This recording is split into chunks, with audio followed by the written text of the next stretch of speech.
آمين. بسم الله الرحمن الرحيم. الحمد لله رب العالمين حمدا يوفينا ونكرم يوم يزيد ربنا الكريم كما ينبغي لعظيم سلطانك سبحانك لا نحصي عليك أنت كما أثنيت على نفسك ولك الحمد حتى ترضى لك الحمد إذا رسلت بعد رضا وصلي وسلم على سيدنا محمد في الأولين صلي وسلم على سيدنا محمد في الآخرين صلي وسلم على سيدنا محمد في كل وقت وحين صلي وسلم على سيدنا في المدى إلى يوم الدين صلي وسلم على سيدنا محمد حتى أثنى الأرض ومن علي أنت خير الوارثين اللهم إنا نستعبدك ونستعوذك أدياننا وأبلانا وأنفسنا وأموالنا وأهلنا وكل شيء أعطيتنا اللهم اجعلنا وينفيك نبيك وأمالك وعيادك جواري من كل شيطان مريض وجبار ودعين ذبك من شر كل شر إنك لكل شيء قدير اللهم أحيطنا بالتقوى والاستقامة وعزا وجمة الندم في الهل والمال إنك سميع الدعاء وسل اللهم بجلالك جمالك على سيدنا محمد وعلى آله وصحبه أجمعين ورزقنا كمال متابة الله ربتنا يا أرحم الراحمين بفضل سبحان رب العزة عما يصفون وسلام الحمد لله رب العالمين. أعوذ بالله من الشيطان الرجيم. بسم الله الرحمن الرحيم. إن الله اصطفى آدم ونوحا وآل إبراهيم وآل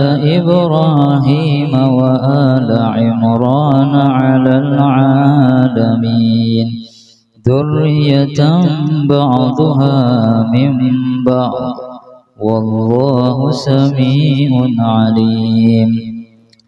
إذ قالت امرأة عمران رب إني نذرت لك ما في بطني محررا فتقبل مني إنك أنت السميع العليم. فلما وضعتها قالت رب إني وضعتها أنثى والله أعلم بما وضعت وليس الذكر كالأنثى وإني سميتها مريم وإني أعيذها بك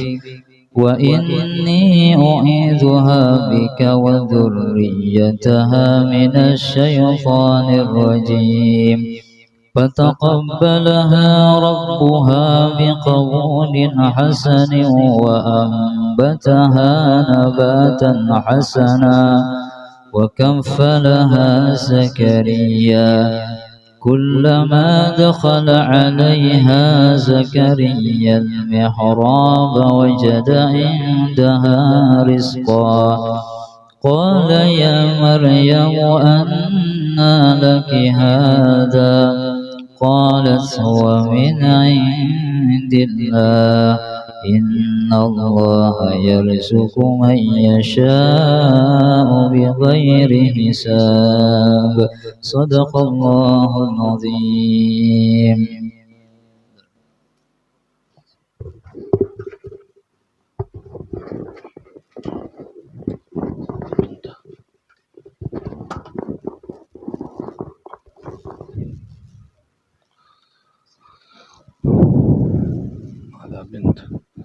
بسم الله الرحمن الرحيم. الحمد لله رب العالمين. اللهم صل وسلم وبارك وكرم على سيدنا مولانا محمد وعلى آله وصحبه وسلم.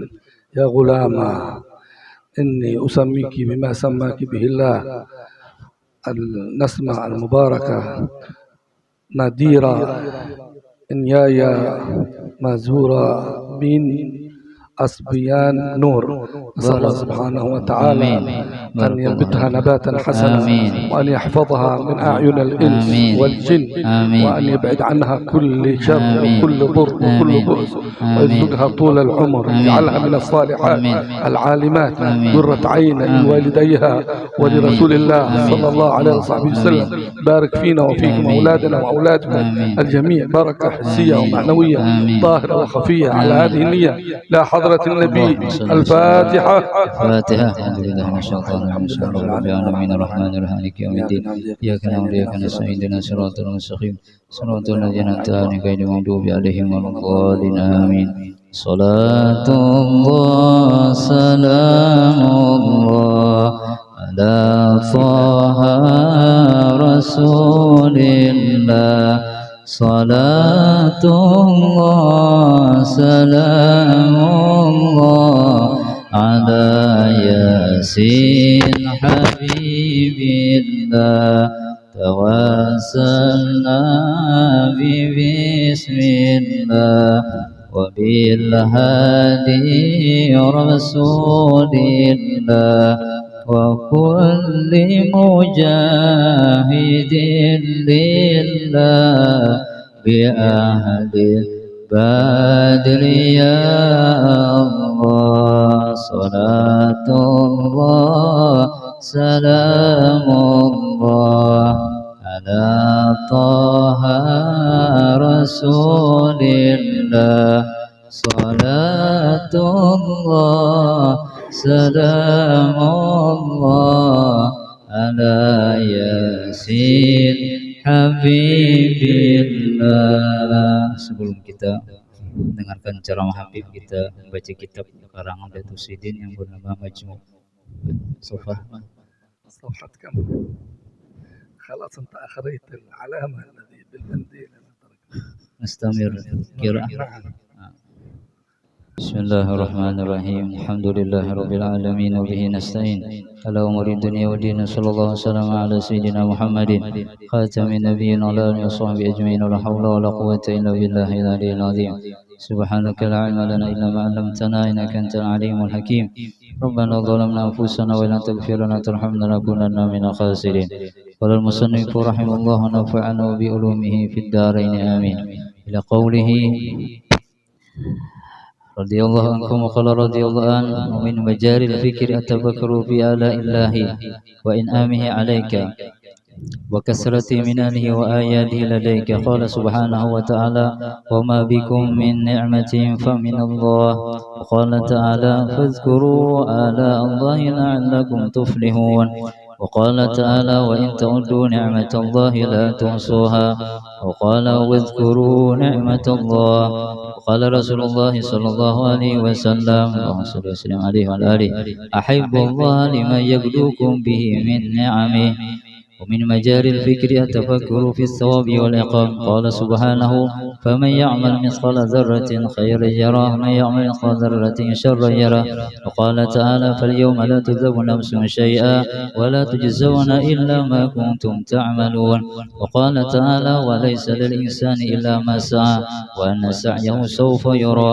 وقال تعالى واتقوا يوما ترجعون فيه إلى الله ثم توفى كل نفس ما كسبت وهم لا يظلمون من مجاري الفكر يتفكر في أنه سبحانه وتعالى مطلع على ظاهرك وباطنك وعالم بحركاتك وسكناتك وبخفايا سرك وضميرك ورقيب عليك في جميع أحوالك وصاحب لك في حضرتك وسفرك وخلوتك وجلوتك وكل شأنك سبحانه وتعالى وهو معكم أينما كنتم وقال تعالى وإن تبدوا ما في أنفسكم تخفوا يحاسبكم به الله قال تعالى يعلم خائنة أعين وما تخفي الصدور أم يحسبون أنا لا نسمع سرهم ونجواهم بلى ورسلنا لديهم يكتبون إذ يتلقى المتلقيان عن اليمين وعن الشمال قعيد ما يلفظ من قول إلا لديه رقيب عتيد إنه يعلم الجهر وما يخفى لا يخفى عن شيء في الأرض ولا في السماء. الحمد لله اللهم صل وسلم وبارك وكرم على سيدنا ومولانا محمد وعلى آله وصحبه أجمعين. صلى الله سبحانه وتعالى أن يبارك لهذا الأب في هذه المولودة وأن يرزقه إن شاء الله. نقول بارك الله لك في الموهوب وشكرت الواهب وأنبتها نباتا حسنا وجعلها من الصالحات آمين آمين يا رب العالمين. يلا beliau Habib Murtada bin Abu Bakar bin Tahir, semoga Allah memanjangkan umurnya dan sehat walafiat. Beliau mulai ceramah beliau dengan alhamdulillah, salawat dan salam kepada Rasulullah SAW, kepada keluarga beliau dan sahabat sampai hari kiamat. Kata beliau alhamdulillah, semoga Allah Ta'ala memberkati seorang anak Bebinian kata dia. Ya mudah-mudahan Allah berkati kita dijadikan anak yang salihah, alimah, zahidah, berbakti kepada orang tua dan rasulnya. Dan mudahan ya Allah Subhanahu wa taala melihara dia daripada kejahatan dunia dan akhirat. Dan demikian juga kepada anak cucu kita, amin ya rabbal alamin. من هدي النبي صلى الله عليه وآله وسلم عند تسمية المولود أن يدعو له اللهم أنبته نباتا حسنا واجعله قرة عين لوالديه واحفظه وبارك لنا فيه واجعله من أهل الصلاح والتقوى. ينبغي هكذا أن يدعو الإنسان دائما للمواليد خصوصا الأب والأم أن يدعو لابنهم بمثل هذا الكلام. Beliau Rasulullah SAW ketika ada kelahiran itu mendoakan, ya Allah jadikan anak ini anak yang soleh, anak yang baik, ya jadikan anak ini penyujuk bagi orang tuanya, penyujuk kepada Nabi Muhammad SAW, jadikan anak itu taat kepada Allah dan Rasulullah kepada orang tuanya. Dan demikianlah Rasulullah SAW menganjurkan kepada orang tuanya juga agar mendoakan anaknya seperti Rasulullah SAW mendoakan dia seorang anak ketika ada kelahiran. وأن يحصنه وأن يعوذه وأن يحفظه كما كان الحبيب يعوذ ويحصن الحسن والحسين بأن يقول أعيذك بكلمات الله التامة من كل شيطان وهامة ومن كل عين لامة. يكون هذا المولود في حفظ من أعين الإنس والجن. فكم من إنسان ما رزقه الله الولد، وبعضهم رزقهم ولد ما رزقه بنت يتمنى بنت، وبعضهم رزقه بنات ويتمنى ولد. فقد تحصل شيء من الحسد أو شيء من المضار على هذا المولود. فعلمنا الحبيب صلى الله عليه وسلم أن نرجيه وأن نحصنه بهذه الكلمات: أعيذك بكلمات الله التامة من كل شيطان وهامة ومن كل عين لامة. Rasulullah SAW pun yang berikan kepada kita agar kita berdoa. Ya, sebagaimana kata beliau tadi, Rasulullah SAW, ya Allah, aku berlindung kepada Engkau daripada untuk melindungi anak ini daripada segala dengan kalimat-kalimat Engkau yang mulia, daripada setan, daripada orang-orang kejahatan, daripada penyakit ain dan sebagainya, daripada kejahatan-kejahatan, agar anak itu terhindar daripada segala yang keburukan. Demikianlah Rasulullah SAW menganjurkan kepada kita agar kita mendoakan anak-anak kita. والعين حق، الحسد حق، ينبغي للإنسان أن يحتاط. ليس دائما هكذا صور أولاده foto-foto anak-anak selalu basarkan di HP, status WhatsApp. Jangan seperti itu.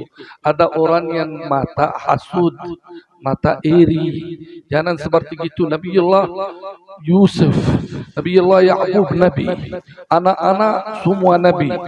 Qala ya bunayya la tadkhulu min babin wahidin wadkhulu min abwabin mutafarriqah. قال الله ما كان يغني عنهم من الله شيئا إلا حاجة في نفس يعقوب قضاها.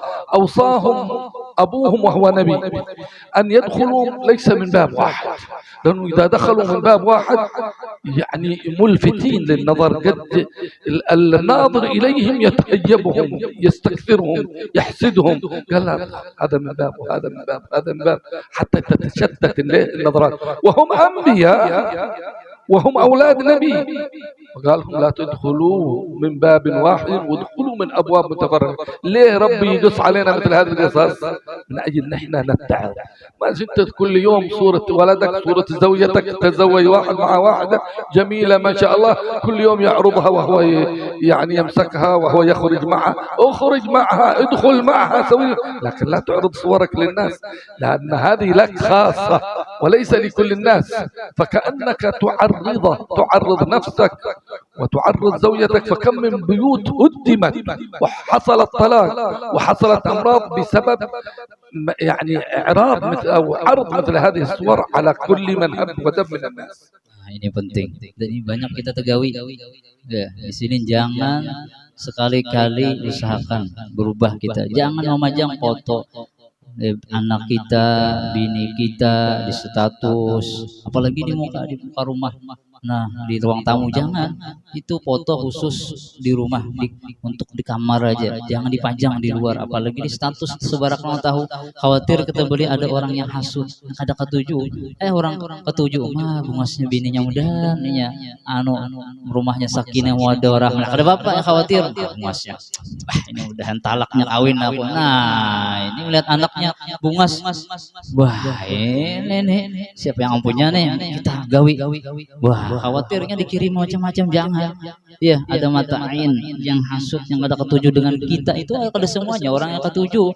Disitulah khawatir banyaknya sebab orang-orang itu rumah tangga talak, cerai.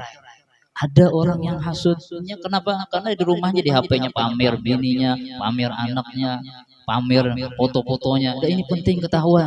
Orang berhilang atau apa hasut di sini, ada yang kada ketujuh. Iya, akhirnya apa? Mendoakan yang kada bagus. Nah, sebagian contohnya para nabi aja disuruh Allah untuk menjaga diri. Nabi Yakub itu punya anak Nabi Yusuf dan yang lainnya. Ketika kata Nabi Yakub, kalau kalian nanti berjalan atau keluar, maka jangan lewat satu pintu. Lihat pintu yang banyak, yang khawatir satu pintu ini khawatir ada musuh atau ada orang yang hasut, yang kada baik. Kalau dari pintu yang banyak, nah maka ada kemungkinan selamat. Demikian Nabi kita Muhammad SAW mengajarkan kepada kita umatnya agar berlindung kepada Allah daripada penyakit ain. Cuma jangan diulah-ulah agar kena penyakit ain. Udah berdoa, ya Allah ninggung daripada penyakit ain, orang hasad. Cuma kita yang mau ulah-ulah orang biar orang hasad. Buktinya apa? Kita tampilkan tadi foto anak bini kita di Instagram, di YouTube, apalagi status. Jangan di sini. Khawatir ada pandangan orang-orang yang hasud.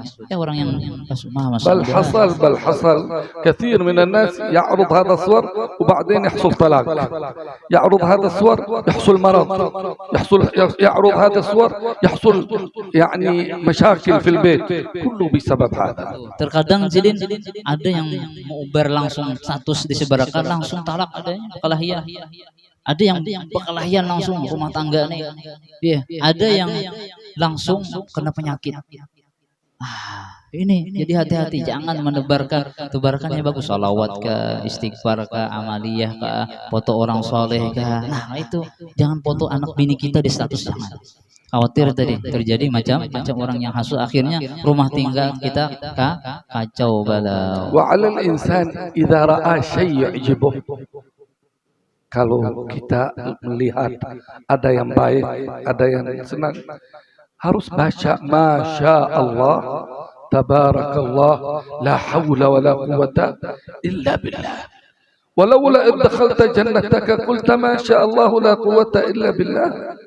تحصين حتى في نفسك أنت فضلا عن غيرك. حتى لو رأيت وجهك في المرآة وعجبك تقول ما شاء الله. الإنسان قد يحسد حتى نفسه. قل ما شاء الله تبارك الله، سواء رأيت من نفسك أو من غيرك. فإذا رأيت شيء يعجبك قل ما شاء الله تبارك الله. ماذا يغير؟ ليس بعض إذا رأى بيت كبير واو ما في ما شاء الله كبير، رأى مرأة في واو وجميلة، ما يقول ما شاء الله، ما يقول اللهم صل على محمد، اللهم صل عليه وسلم. أي شيء تراه زين قل ما شاء الله. كلكم عيان يا في بعض الآثار إلا منظورك. إذا قلت ما شاء الله تبارك الله لا قوة إلا بالله أمام. كل الناس عندهم عيون، اللهم يختلف. في ناس عندهم حدة نظر ومضر، وفي ناس عندهم يعني عينهم باردة، وفي نظر يرفعك وفي نظر يرديك والعياذ بالله. Insyaallah, ini penting amalannya biar kita atau kita kada kena bahaya, orang pun kada kena bahaya. Maka kalau kita melihat sesuatu yang mengagumkan kita, walaupun diri kita ngagum, kita bungas, kita misalkan tampan, sterek ya kan, Masya Allah, tabarak wa ta'ala, wala haula wala quwata. Kalau kita membaca bagi diri kita atau melihat pemandangan yang indah, bagi itu manusia yang cantik macam-macam, maka bacalah Masya Allah, anak yang bungas misalkan Masya Allah, tabarak wa ta'ala, maka itu tidak akan bisa juga kita nih ain. Jadi biar kada kena orang, kada mengenai dari ain orang kada kena kita, ain kita kada kena orang lain, sama-sama terjaga kita. Maka itu baca. Ada orang di sini melihat gambar yang mau ngasih bini orang nih, bini kawan.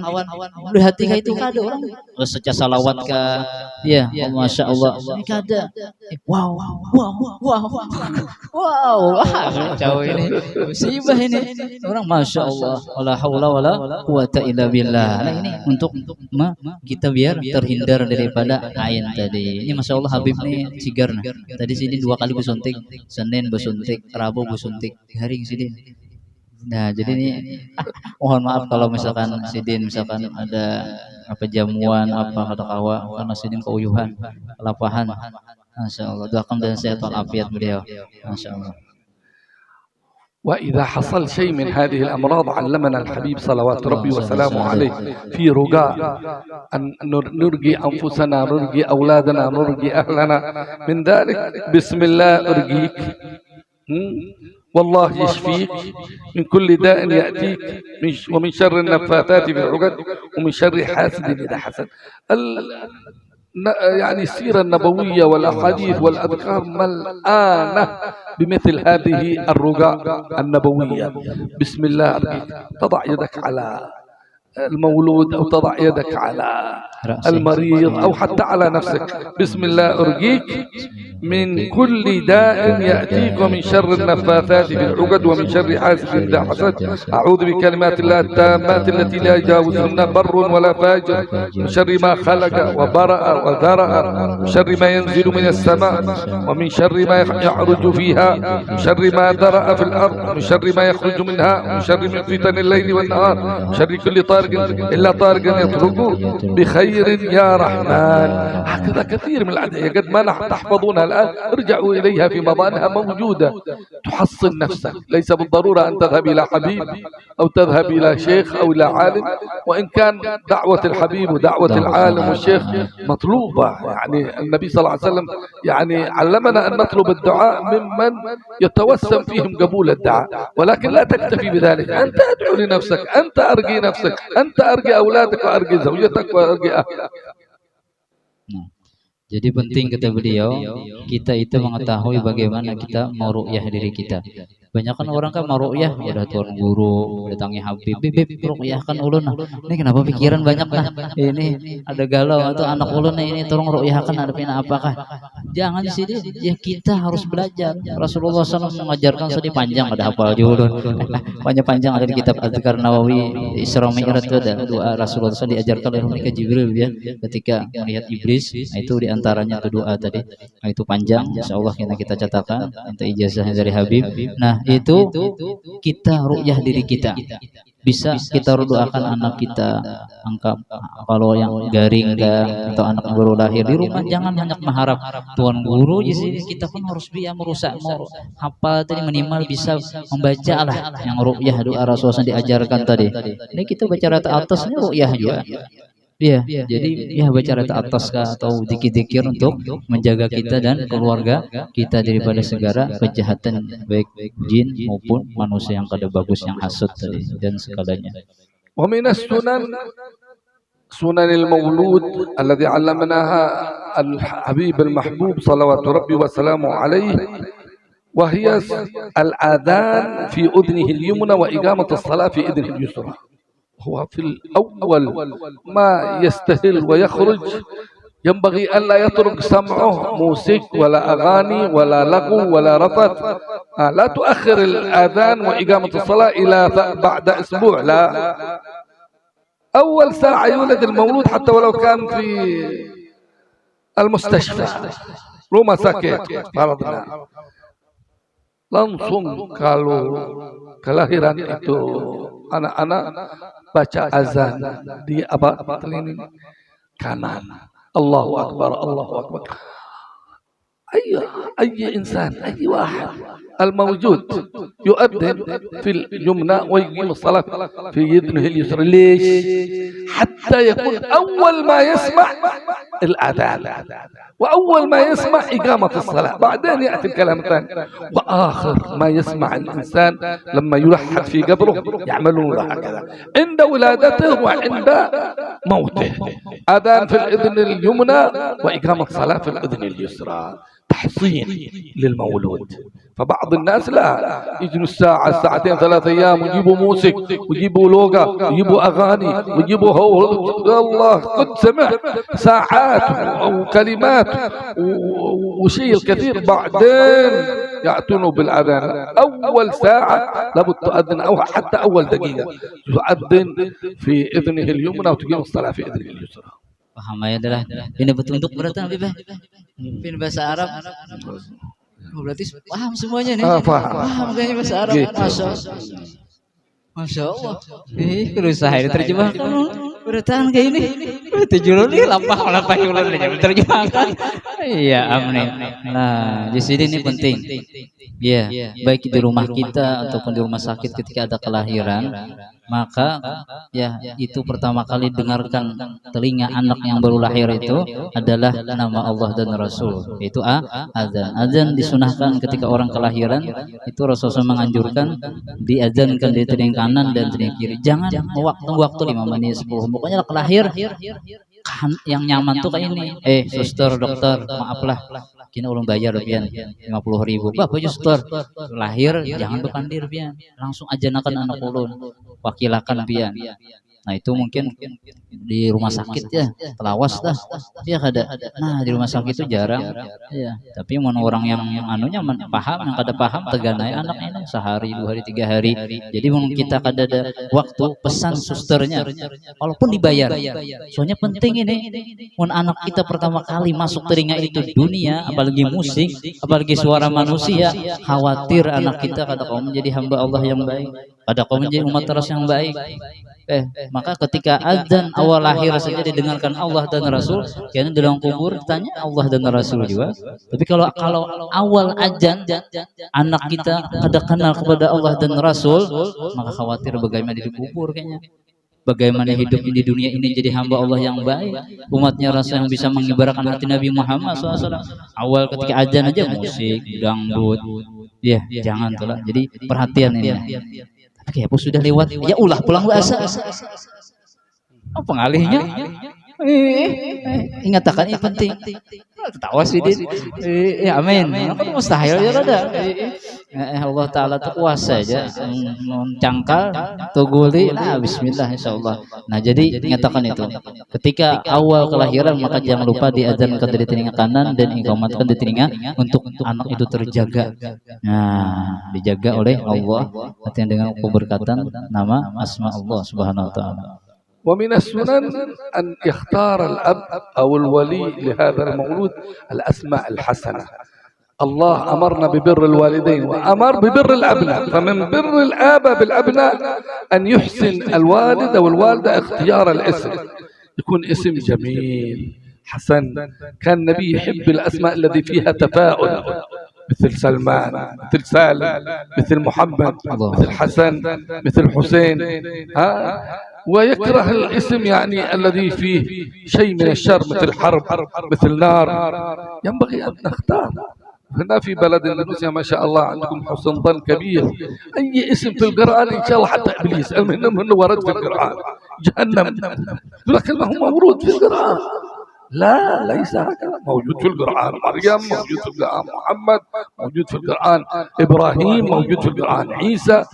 اختار الإنسان اسم من الأسماء الحسنة، فإن لكل مولود من اسمه نصيب، فدائما اختاروا الاسم الزين. ما هو حرام واحد يختار اسم اندونيسي او اسم عجمي او لا ليس حرام، لكن الافضل ان تختار لابنك اسم جميل، اسم يفرح منه في المستقبل، ما يشمئز منه او يكون كاره له، يقول ليش يا ابي انت اسميتني بهذا الاسم، انا ما اريد هذا الاسم. تسميه اسم افضل الاسماء، فهذا من بر الاباء بالابناء.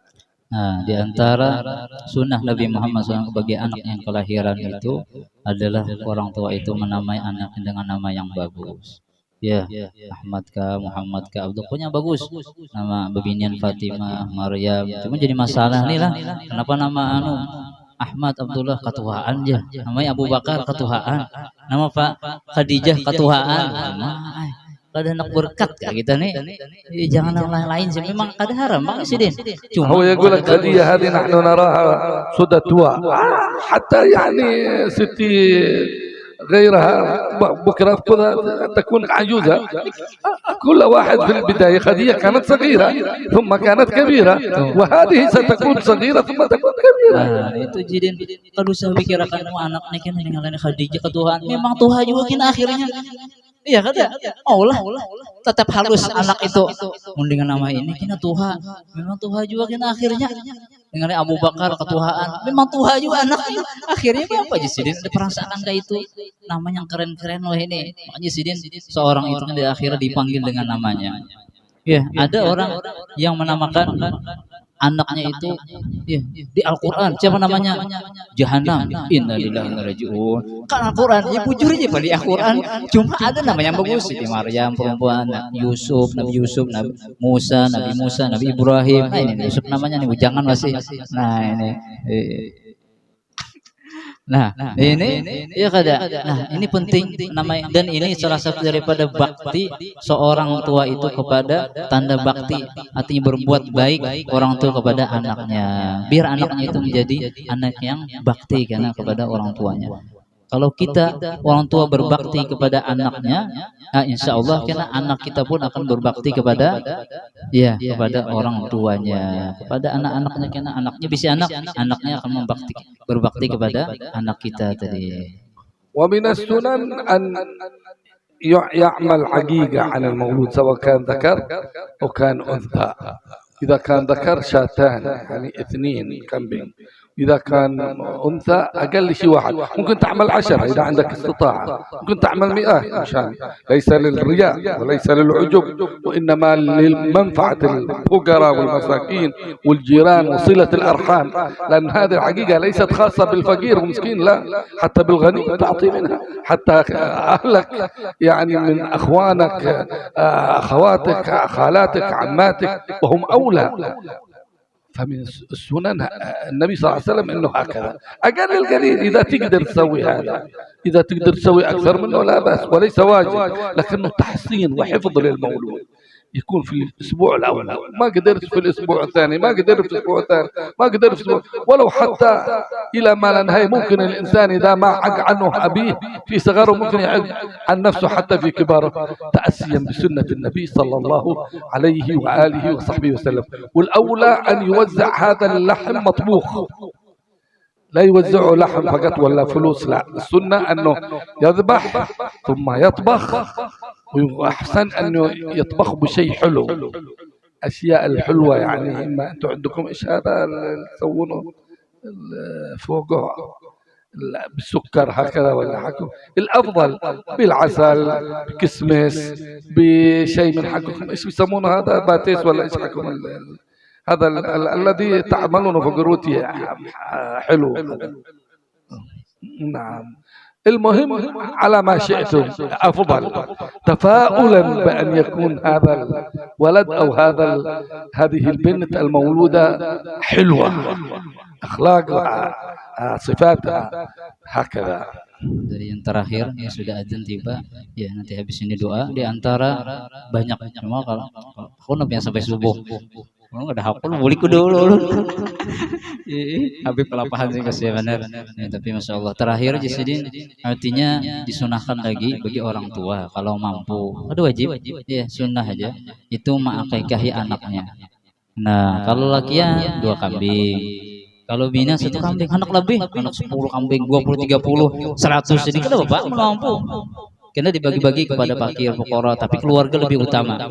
Walaupun ini boleh jauh makan keluarganya, ya boleh jauh, tapi utama yang disaru itu keluarga, tetangga. Walaupun yang sugih disaru jauh, lah bapak. Terutama orang-orang yang fakir miskin juga. Dan ini akikah bagus, biar anak itu dipelihara oleh Allah Subhanahu wa Ta'ala. Dan demikian Jisidin dihadiahkan di acara itu makanan yang manis-manis, kurma, wadai manis-manis, pokoknya yang manis-manis lah, biar anak itu manis akhlaknya, manis kata-katanya. Nah mungkin dah jadi yang bom amai ketujuh tuh mungkin lagi halusnya tuh ada dihariakannya manis-manis tanpa ulang. Jadi yang durian apa misalkan jadi yang keras itu jadi kasar-kasar aja, akhlak kasar, pandir kasar, kuriak-kuriak. Nah mungkin lagi harusnya tuh ada terpikir mungkin ada kurang ilmu lah, jadi tampilkan di sini makanan hidangan yang manis. Niatnya ya Allah sebagai menghadirkan makanan yang nyaman manis ini yang lezat dan anak menjadi anak yang baik, anak yang manis akhlaknya, indah budi pekertinya. Nah itu diniatakan. Nah itu wallahu a'lam bishawab. كذلك من السنن للمولود حلق شعره في اليوم السابع إذا أمكن، ما في مضرة يحلق الشعر كامل، شعر كامل سواء كان ذكر أو أنثى، ثم يؤخذ ويوزن، يتصدق بوزنه ذهب أو فضة الذي شئت.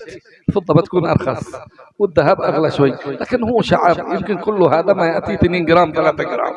ما فالسنة أنه يأخذ هذا الشعر ليس الذي فقط حلقنا هذا قليل، كله السنة أن يحلق الرأس كامل، ثم وزن هذا الشعر يتصدق به إما ذهب وإما فضة، يعني بما قيمته ذهب وفضة. أنت بعد ذلك بتصدق بريب يعني بربية ليس بس بما كم وزن هذا الشعر. والله وزن هذا الشعر 3 جرام 4 جرام، بتصدق بقيمة 3 جرام أو 4 جرام من الذهب أو من الفضة حتى يحفظ هذا المولود. Nah, tasaddaq. Nah, ini di sini disunahkan lagi akan itu kalau lahir itu berapa hari biasanya? Ayam. يحلق في اليوم السابع، لكن لا بأس في أي يوم ثاني، ممكن في السابع الثاني، في السابع الثالث، في السابع الرابع، لا بأس. Di sini misalkan habis 7 hari, kena atau seminggu, 2 minggu, 3 minggu, 4 minggu, pokoknya walhasil. لكن كلما كبر كلما تكبر رأسه. Coba kalau ada yang ganda maksudnya yang tapi lawas lah, di antara yang lebih. الأول قد يكون 3 جرام متأخر بعد ما يكون 40 جرام. Ya, pokoknya itu disunahkan. Sebut anak tadi laki-laki bini digundul dulu, pastinya lahir itu. Lalu ditimbang dengan timbangan, artinya diperkirakan berapa gram atau perak. Ya maksudnya perkiraan lah.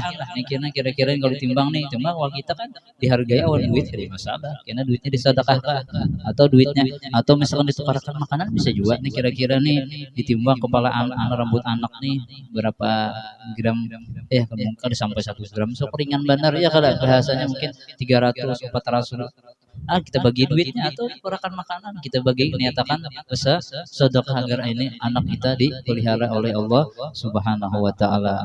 خلاص الآن دخل أذان العشاء، أسأل الله سبحانه وتعالى يبارك فينا وفيكم في أولادنا وأولادكم، وأن يبارك لنا في الأوقات، وأن يبارك لنا في الأعمار، وأن يبارك لنا في الأولاد، وأن يبارك لنا في البنات، وأن يبارك لنا في الأهل، وأن يبارك لنا في الأقارب، وأن يبارك لنا في كل ما خولنا به من نعمة بركة حسية ومعنوية ظاهرة وخفية، يدفع ويرفع عنا وعنكم كل أذى وكل بلية، وأن الله سبحانه وتعالى يجعلنا قرة عين لسيد البرية مع كمال العافية الظاهرة والباطنة في الدين والدنيا والآخرة، وحسن الختام بعد عمر طويل في طاعة الله وهو راض عنا. وإلى حضرة النبي الفاتحة. الشيطان الرجيم بسم الله الرحمن الرحيم المالك يوم الدين إياك نعبد وإياك نستعين اهدنا الصراط المستقيم صراط الذين أنعمت عليهم غير المغضوب عليهم ولا الضالين آمين. Dan doa Habib untuk kita, keluarga kita, anak cucu kita dan kaum muslimin kebaikan dunia maupun akhirat, mudah-mudahan dikabulkan Allah Subhanahu wa taala, mudah-mudahan Allah menerima segala amal ibadah kita, menerima segala doa kita, dan kita semua diselamatkan dunia akhirat. Wallahu a'lam bishawab. Taqabbalallahu minkum innahu minkum taqabbal. Minta ampun terjemahnya ini semampu